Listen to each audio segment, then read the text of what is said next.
Landscape with waterfall, Dutch landschap met waterfall, in de Verte en Kerk, circa 1660s, is an oil-on-canvas painting by the Dutch landscape painter, Jacob van Ruijsdael. It is an example of Dutch Golden Age painting and is now in the collection of the Amsterdam Museum, on loan to the Rijksmuseum. This painting was documented by Hofstede de Groot in 1911, who wrote, 198. A waterfall near an oak wood. Small subtle. 1. In the left foreground is a waterfall divided in the middle by a rock, to the left is a tree trunk lying half in the stream. In the right foreground is a rocky bank with a birch stem bent to the right. In the right middle distance is a great oak wood, traversed by a road on which stand a man and boy conversing with a woman who sits nursing a child. To the left of the road is a stream, through which two persons apparently men drive a flock of sheep. Beyond is the wooded slope. In the center is a view over a cornfield with sheaves, in the distance is a village with two windmills and a church. A fine evening, with rolling clouds and sunlight falling on the cornfield and wood.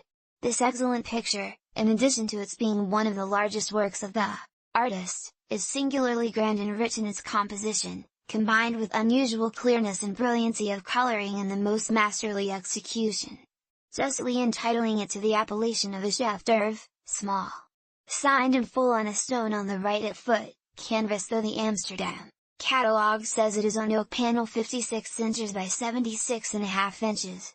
Exhibited at Amsterdam, 1845, number 134.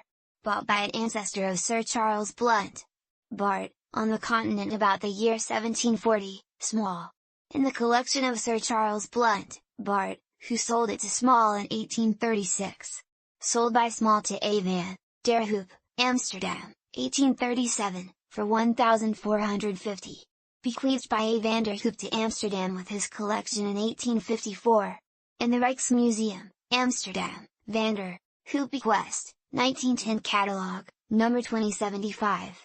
This scene is very similar to other paintings Ruijsdael made of waterfalls. As a warning of the forces of nature, these often included logs or broken tree stumps, a silent witness to a more flooded scene than the one depicted. These must have sold well, as most of what remains today of Ruijsdael's oeuvre are waterfall scenes. Inspired by the dramatic works of Laird van Everdingen, Ruijsdael also made more Nordic versions, such as a waterfall in a rocky landscape, which included pine trees and mountains.